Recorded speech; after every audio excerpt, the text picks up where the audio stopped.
so excited today. We are here for our latest episode of Obscure, Underappreciated Animation that we do every month. And today is Easter Sunday, so it's very exciting. I wish you all a happy Easter. And we're talking about a very special film that's very appropriate for this special day. And I am Rachel, and Stanford's here. Hi. Yes. So we are talking about Prince of Egypt. This is so cool. Yes, happy Easter, and what a perfect movie to talk about. Yeah. It's, the perfect title for Easter Sunday, that's for sure. Yeah, this is, we used to always, I think, watch, or they used to always have the Ten Commandments on at Easter. That's what we watched when I was a kid, is the Ten Commandments. Yeah. Yeah. And I like the Ten Commandments. I think it's really iconic of that era, of that kind of historical drama. But you've got some stuff that's just really really hard to take, and Anne Baxter is Nefertiti, so she's over the top. Yeah. Edward G. Robinson somehow is in there. That casting, even as a kid, and I didn't even know what other movies he was in. Just thought, who is this guy? That he's big gangster, movie star. He joined the mob and then went over to ancient Egypt. But it's a really good film. But it is, and as you said, an iconic film, and really what you associate, at least what I associate visually with so many of these items from the Moses story, from the story in Exodus in the Bible. Yeah, I agreed. And there's just nothing like a Cecil DeMille ethic. Yeah, that was so true. So a creature of its time that we never get anymore. So that one's really fun. But I actually prefer this Prince of Egypt over the Ten Commandments, and maybe it's probably because this came out when I was 17. So I was just actually starting college then, because I started a little bit early, and I just loved it. It was that, I feel like that sort of 16 to 20-ish kind of era is like the most formative as far as your taste in film. Oh, absolutely. Yeah. And so this was one that I just absolutely loved. We recently, me and my friend Conrado, did a best of 1998 podcast, and it was number 3, I think, in my podcast. Oh, nice. Yes. And I had the movie by Hirokazu Kurita called Afterlife is number 2, and my number 1 was You've Got Mail, which is a movie I love. Yeah. That's one of my favorites too. Yeah. Like the perfect romantic comedy. Yes. Yeah. I love Nora Ephron's script, and I love I just think it's so funny, and so quite different, but it's definitely up there, and it's one of my favorite animated films I've ever seen. I absolutely just love this movie, so it's gonna be so much fun to talk about. Yes, I'm excited too. Yeah. Did you get a chance? Do you remember to see it back in the theater? I did. I saw it in the theater, and I was really blown away. Yeah. I think we've talked about this a little bit. I'm not a huge DreamWorks fan, right. And part of the reason is because, when Jeffrey Katzenberg didn't get promoted at the Disney Studios, he left, and he took a lot of artists with him. And again, I can't fault the artists for going, because he really bumped their pay up. But I don't know. There was always, there was still that really bitter feud, between DreamWorks and Disney that I think is definitely much lessened today, but still it remains there with me. However, seeing this film, I was really blown away, just because it's so beautiful, and so not only is it artistic, but I just feel like through their artistry, they really were effective with demonstrating these spiritual concepts and these spiritual things, and which I thought was such a feat. That would be so. So it's really, I think it's just 2D. It's like a high point of 2D animated musicals. I think in the 90s. It's a wonderful film. I love it. Yeah, I love it too. And they did such a good job of, I think, giving some fictionalization. It's certainly better fictionalization than Edward G. Robinson and Adam Baxter. And Mac. People are like, oh, it was not actually the Bible story. I'm like, come on. They have to make it narrative. They have to make it a story. They have to flesh out the characters. And I think that this does, and it's certainly way better than that Ridley Scott version, which was atrocious. I thought it was terrible. I hated it. Yeah. But yeah, they did that era between Jeffrey Katzenberg and Michael Eisner was pretty intense. I mean, you have them basically designing Shrek after Michael Eisner, and you have Jeffrey Katzenberg stealing the idea of ants movie, which was probably the most duplicitous thing that he did, and so that was the worst. And so things were it was dicey. And again, I wasn't there and I wasn't seeing this stuff firsthand. I was only reading reports and seeing it, but I think it caused a lot of problems because it inflated the animators' salaries, which then I think there was a bit of a crash. I mean, hopefully they've recovered. I mean, I know it's been a while, clearly, but I don't know. There were a lot of bad things about it, but this film is definitely not one of them because it is just a glorious movie. Mm-hmm. Yeah, and it had an interesting pedigree as far as directors. You have Brendan Chapman, who of course is going to win an Oscar for Brave, and then Steve Hickner, who would go on to direct the Bee Movie, a seminal classic. Yeah, yikes. DreamWorks at its best, right? And he would do other things for DreamWorks. Pretty much his whole career has been working for DreamWorks. And then you have Simon Wells, who's actually the great grandson of H.G. Wells. So that's kind of fun. Which is cool, yeah. And he did Five Goes West, We're Back, Balto. After this, he did Mars Needs Moms. So I guess in a form, but sorry about that one, but that one's a wrap. Yeah. So, and then you also had Philip Lazanbik, I don't know how you say it, sorry, doing the script, and he's worked on a ton of projects, and he did a musical with Stephen Schwartz called Fairy Tale, which was all about Hans Christian Andersen, I guess, before. And so he had experience working with Stephen Schwartz. Who did the music. And he did the songs, and then Hans Zimmer, right? Or Hans Zimmer, I would say that incorrectly, did the score. That's right. Yes. And interesting, Nicholas Meyer, who's famous for Star Trek, he did basically a rewrite on the screenplay. So that's kind of interesting. Yeah.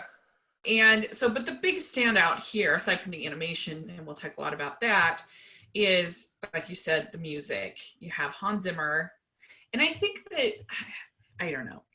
Obviously, Hans Zimmer is super talented. We know that. But I feel like ever since he got kind of hooked on with Zack Snyder and with Christopher Nolan, his scores have all started to sound the same. They're all that. Yeah. They're kind of almost like atonal, minimalist scores. Whereas with this one, it's kind of Lion King-ish. You know what I mean? It's like full symphony orchestra and really, just gorgeous. I'm with you. He's really been. It's almost like those things that he's doing now feel so much more experimental than just kind of classic movie scoring. Yeah, there's something sort of lyrical about it that flows, and I don't know. I mean, I just feel like, to me, his Man of Steel, Inception, Interstellar, I don't know, just that whole group of scores they sound almost exactly the same to me. Like they're so similar. Yeah. That he did an interesting Wonder Woman theme that was then elaborated on by I forget the composer's name, but anyway, so he has some things, and just the last couple years, he's done some wacky things, which is nice actually to see. I think he did the Boss Baby score. He did Kung Fu Panda 3, which it's fun to see him getting out of that sci-fi bubble. I think he's been for a while. So he does the music in this, and it's so beautiful. It is. They actually had 3 different soundtracks they released of this movie, which is interesting. Yeah, that's right. I remember that from back in the day. They had an instrumental soundtrack, right? And then there was just like the ones with the Stephen Schwartz songs. Yeah, there was an official soundtrack, which has the instrumental and the vocals from the movie. And then there was a country version and then a gospel version. That's okay. Yeah. And with different performers from that genre performing these songs, right? Isn't that what? Okay. Yeah, that's right. And Stephen Schwartz, he is just an incredible songwriter and lyricist, I should say. He did. He's done quite a few musicals that are religiously, spiritually themed, I guess. Yeah. His first major hit, I'm not sure his first musical, was Godspell, and then he did one called Children of Eden. I think that was 1991. Have you ever seen Children of Eden? No, have you? Yes. And BYU did it once while I was there, and it's really good. I really like it. It goes through the Adam and Eve story. It goes through Cain and Abel. A bunch of those early. I think Noah is in there. So it's pretty good. It's pretty fun. It has his sort of style. If you like his style of writing, then you'll like it. He did the music for Hunchback of Notre Dame. Yes. And didn't he write the lyrics to Pocahontas? I think he collaborated with Alan Menken on Pocahontas. Let's see. Yes, you're right. Yeah. You're right. Yeah. He's done, as far as films, he has Godspell, Pocahontas, Hunchback of Notre Dame, The Prince of Egypt, Enchanted, Wicked, supposedly, if that's ever going to happen. So he's done Godspell, Pocahontas, Hunchback of Notre Dame, Prince of Egypt, and Enchanted. Those are his. And then, as you mentioned, he's the songwriter for the Broadway hit Wicked, which, talk about a juggernaut, songs that everybody knows. Yeah, and I thought that, this thing's been way too overhyped when I went and saw Wicked, but I thought it lived up to the hype. I really enjoyed it. It was Wicked, I think, is one of the shows that lives up to the hype. Absolutely. Yeah. Because, you get kind of annoyed by, oh my gosh, everybody's just talking about Wicked, like, shut up, already. But then, I was the same way, and then I saw, I'm like, okay, I see what people are talking about. Yeah. It's legit. And when I saw it, Anna Gasteyer from Saturday Night Live played Elphaba, so that was how cool! I had no idea she could sing that well, but she was amazing. Wow. So, yeah. So he does an incredible job in this movie. I think the songs are just beautiful and poetic, and I think that particularly what I think is impressive is the reprises are really strong. Mm-hmm. So they're not just sort of throwaway reprises. They're really usually a different singer, a different mood, and yet it's this song that you'd heard earlier. Yeah, I think that really works. I agree. I think if I were to have really any criticism about it, and I don't I dish this more toward the director and the screenwriter, not so much Stephen Schwartz. Yeah. But there's that song called "Playing with the Big Boys." Yeah. That's got Stephen. We'll get there as we're dissecting the plot a little bit, but that's the one song that I just think this scene could actually just be cut from the movie, and I'd be okay. And I don't think it would really affect the plot. I mean, maybe it kind of would, but not really. I think they could have done it in another way. But I completely agree. I think that Steven Schwartz has one stinker in each one of his yeah, that's a good point. Yeah, and this is the one. I think. Did you think so too on that one? Yes. Okay.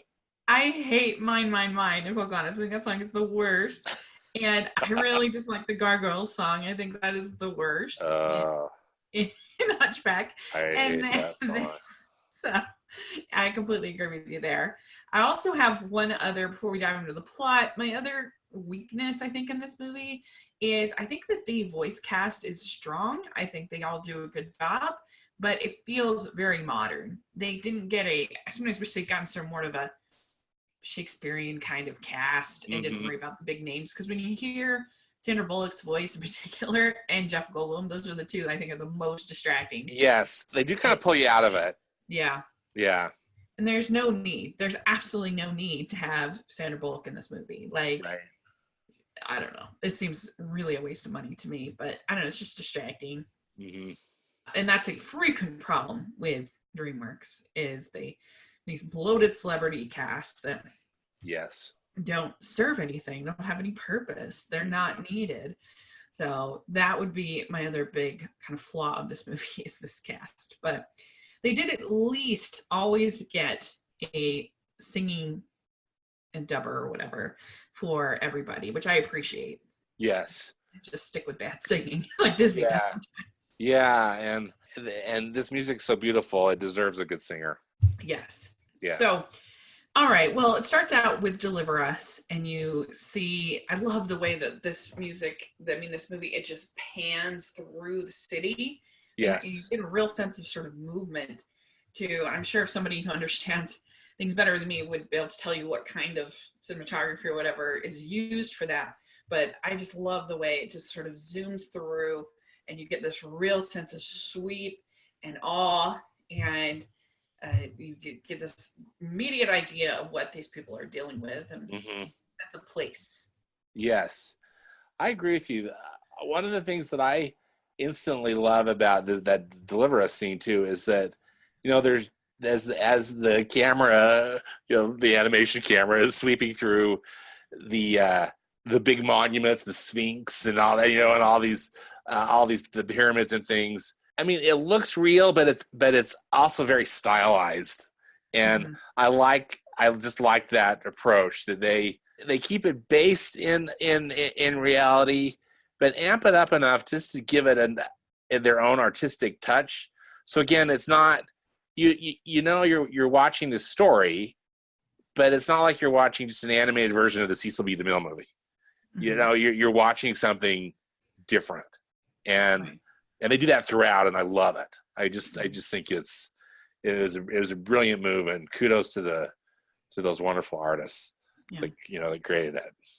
It was really great. And so then you see this sort of montage, the sequence between Ramses and Moses, and they kind of build them up as friends, rivals, brothers, kind of a dynamic.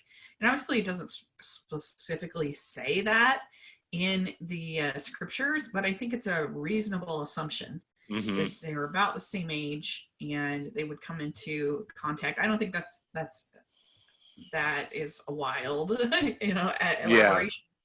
And I think they do such a good job. I mean, I love this All I Ever Wanted, and the whole sort of with Ramses getting told, all it takes is 1 weak link and to ruin a dynasty.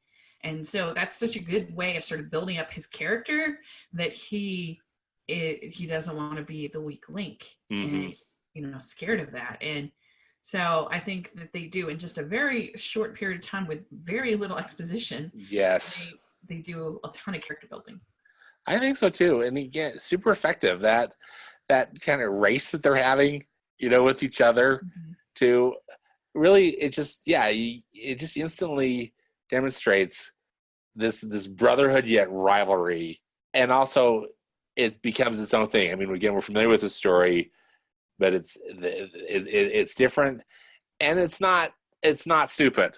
It's not just like roll your eyes. I thought it was a compelling way to really introduce these characters as they're going into adulthood.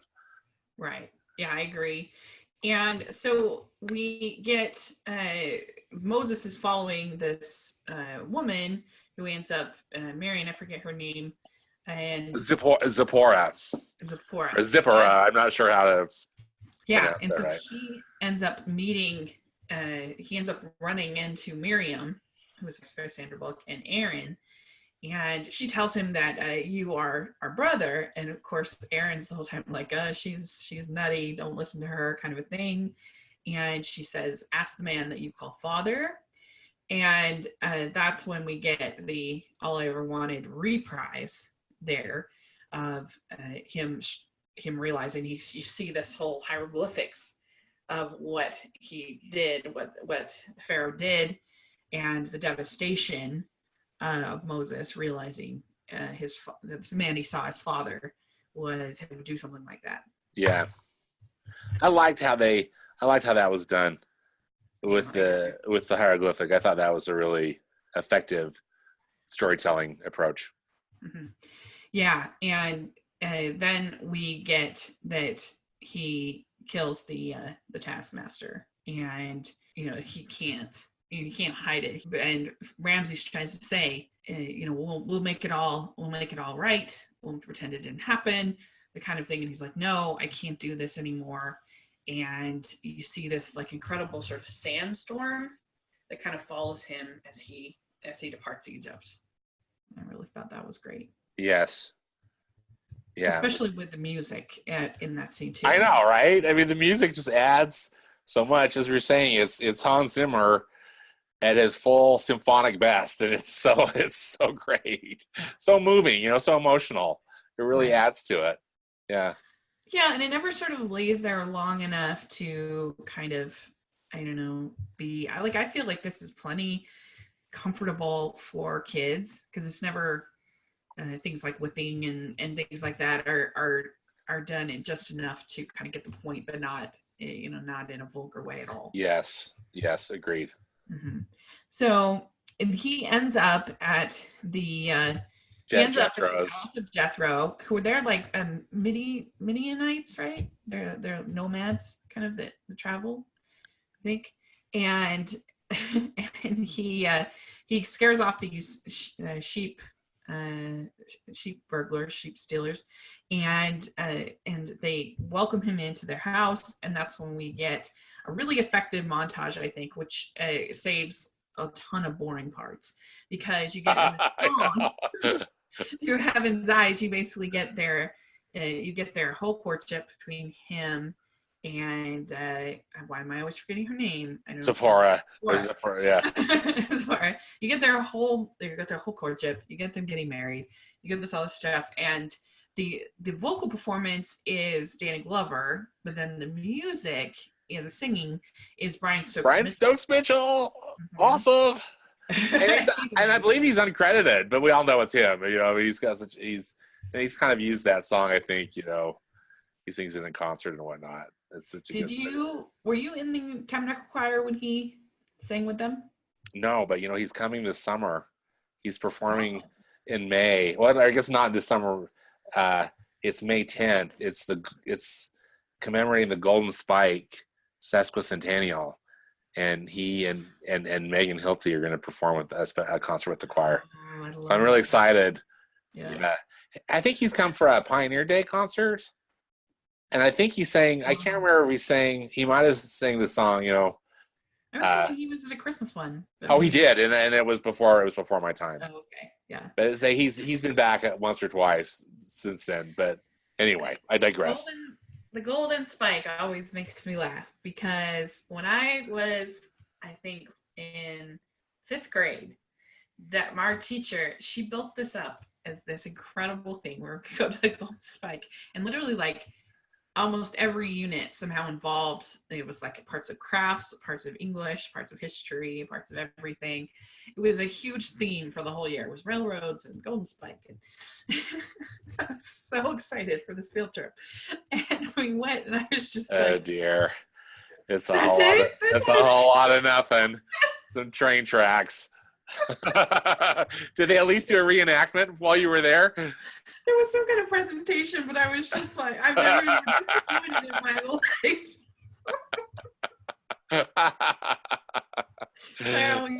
Whenever I hear Golden Spike, I'm like, Golden Spike. Oh, that's great. Anyway, but Brian Stokes Mitchell, I love. It's a great song, and I agree with you. Another really good storytelling device. We could be bored to tears with this stuff, but instead they make it really compelling. Yeah. And again, just almost it's compact, but it never feels rushed, but it just moves it along at such a good pace. Yeah. Because again, if you're used to the 3+ hours, 10 commandments, it's a little different. Yeah. As it should be. It should be better. Yeah. So then they are living there, and we get him going up the mountain, hearing the voice, and we get this burning bush scene. How do you feel about how they handled the burning bush scene? I love how they handled the burning bush because, again, this is where I thought this could go really south. It could be just super weird or super, I don't know. I mean, it could have done any number of things. I thought they handled it respectfully, beautifully, and it made it into a mystical scene, but in like the best sense of the word, I think it's stunning. What's your take? I absolutely love it. I think they got such a tone of reverence, yes, and awe that was just right. It's exactly how I imagine God. Like if I think about, I mean, not the appearance maybe, but as far as his voice and just that feeling of reverence is how I imagine. Yes. Yeah, it's beautiful. And just whatever they were using for all those streaks of white, that are coming out of the bush and kind of just rolling around. The animation, I think, is technically stunning too. They were probably maybe using some kind of CGI for it, but it's very effective. Yeah, it really is. And it's interesting that it was up to, I guess, a person named Lon Bender and Hans Zimmer to come up with the voice of God. And Bender says, according to Wikipedia at least, Bender says, we did a lot of research into the voices that have been used for past Hollywood movies, as well as for radio shows. And we were trying to create something that had never been previously heard, not only from casting standpoint, but from voice manipulation standpoint. The solution was to use the voice of actor Val Kilmer to suggest the kind of voice we hear inside our own heads in our everyday lives, as opposed to the larger than life tones with which God has been endowed in prior cinematic animations, which I think is so brilliant. I thought it was a brilliant move too, because it added to the reverence of it, of the sequence, rather than this big booming voice or something, coming out. It was lovely. I thought it was a good. And speaking of voice cast, I actually thought Val Kilmer did a really good job as Moses, because I feel like Val Kilmer wasn't necessarily Val Kilmer. He was doing something maybe a little different. It really worked for me. Did it work for you? Oh yeah, and I like Ray Fiennes as well. I think I do too. I think those two that was a real coup. I think to get the two of them. That was DreamWorks casting at its best too. Yeah, and I just think it's such an interesting idea of using his own voice in a different, a little bit differently, because that is so true. It just makes it feel so intimate and so real, and it's not your I don't know. Sometimes in movies it feels like the god is portrayed as sort of the wizard in Wizard of Oz. Yes. Who gave you permission to? Yeah, exactly. And then the burning bush would kind of light up as the pattern of this voice. Yeah.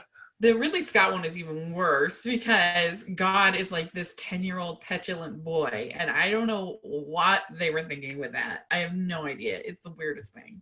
It's so weird. Yeah. But anyway, so he gets the calling basically to go, and he's really doesn't feel qualified, doesn't feel like they'll listen to him, and he reassures him, and so he decides to go back, and we get the scene where he first presents the snake to Ramses. And then we get our song from the priest.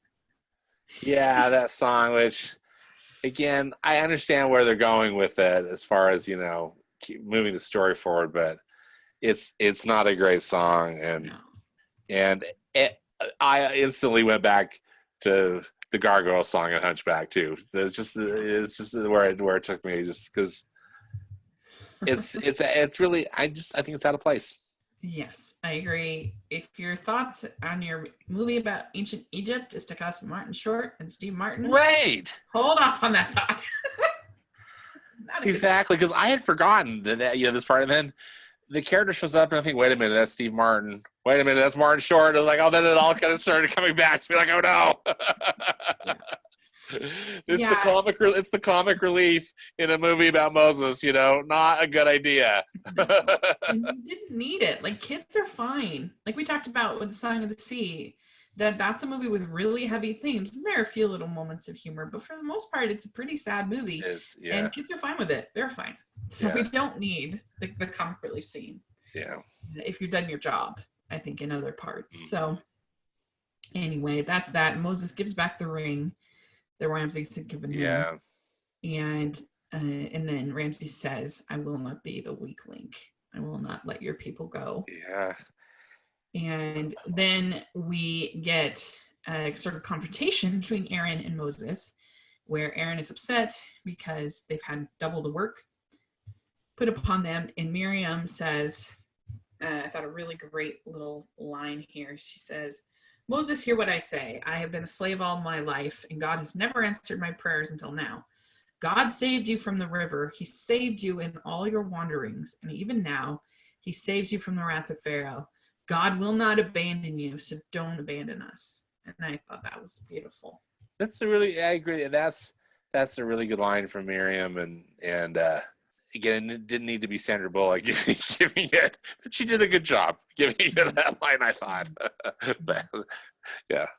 Yeah, because it can feel sometimes, you can go through a drought where you don't feel like you're not feeling the spirit the way that you normally have. You don't feel like you're getting your prayers answered, whatever kind of a thing. And you can start to sort of doubt and get frustrated, especially if they're being treated so terribly. That would be extra. They're suffering. Extra motivation to be angry. And so I think that was a really, really touching little segment there from Miriam. Yes. And so then another smart decision that they make is to go through all the plagues in one song. And just like they went through all the courting and the marriage and everything like that in one song, they go through all the plagues in one song, which I think was very smart.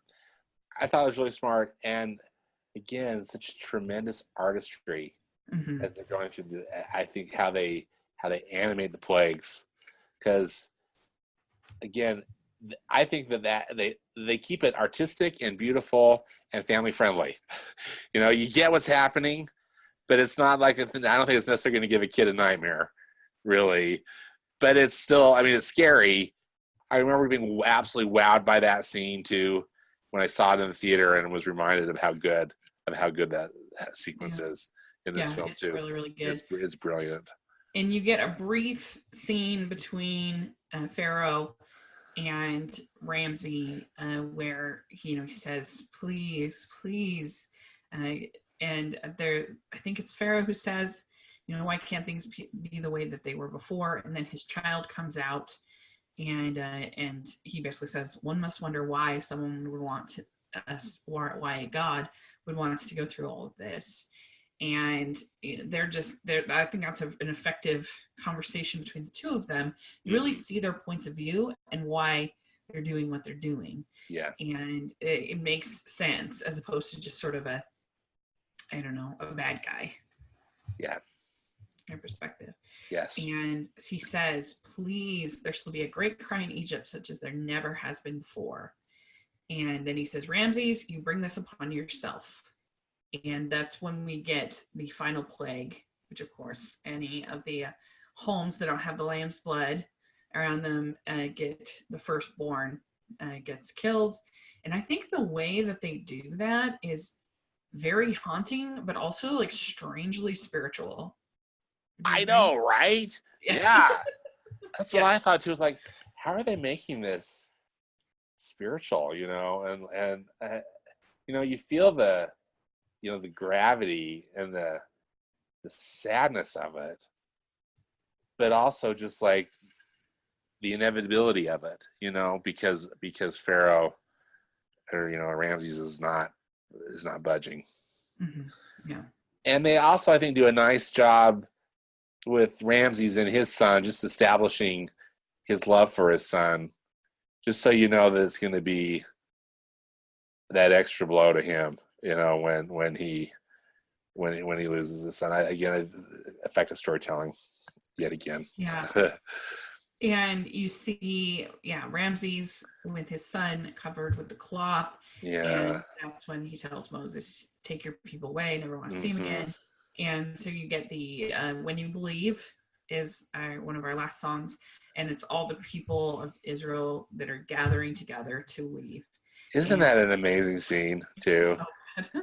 It's so good. It's so touching. I don't know if I necessarily, I might have shed a tear or two, but it's so beautiful. I just think how they compose that with all the people coming together, because you just feel this sense of relief and gratitude. It's not like it's this big party and woohoo, we're free. It's just, this burden's been lifted and they're just slowly walking out. And I think, I don't know, I really like it. Yeah, and it's so well done because I think it just starts with Miriam singing, if I'm not yes, mistaken. It does. And then it builds and it builds. And yes.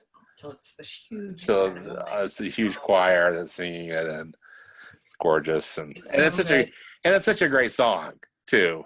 Yeah. I think that was like the big single from the movie, but it's a great song.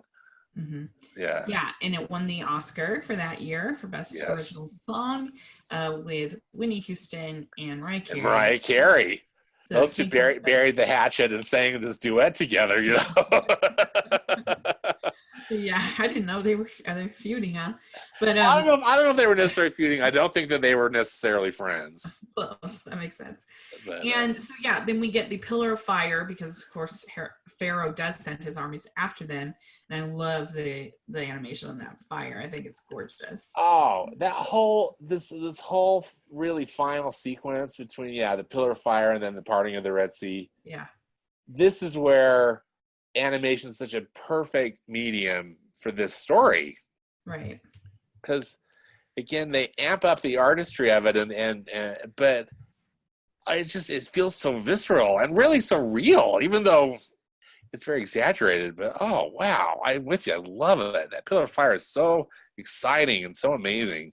Yeah, and I love the fact that somehow this parting of the Red Sea, I think it's also very reverent, and for such a big moment, it's such a epic moment. It feels very it's so intimate and beautiful and peaceful, and it starts to get a little more chaotic when it's starting to.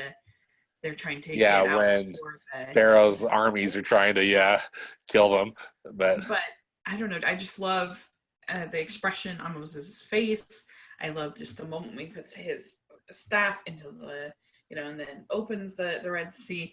I think it's really beautiful. And does it bother you that there's things in the Red Sea that would never be in the Red Sea, like whales and stuff like that? A little, but I just let it go. You know what I mean? It's like, I guess that's what they decided to do. Maybe not my choice, but.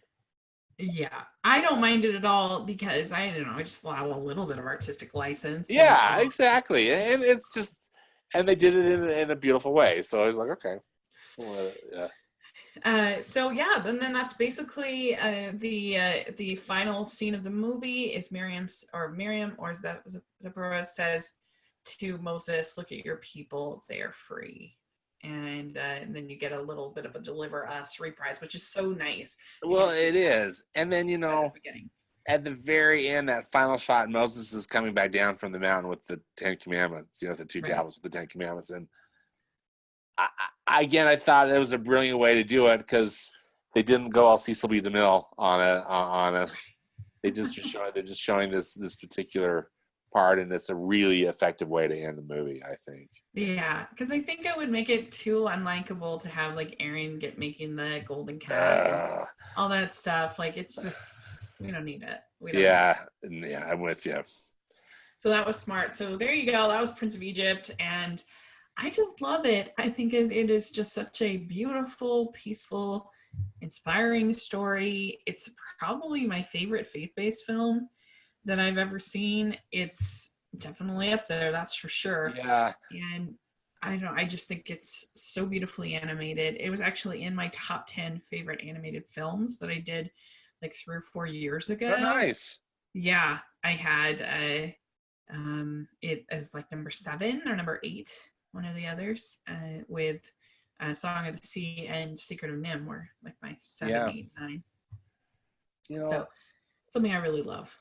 One other thing I just wanted to mention, Rachel, as we're wrapping this up, I am I'm yet again so impressed with the character designs that they employed in this film. I think that the way that they drew Moses and Ramses in particular, their faces are unique. They're not. You wouldn't just see it and like, oh, that's a Disney character or someone, or you wouldn't even say that's a DreamWorks character.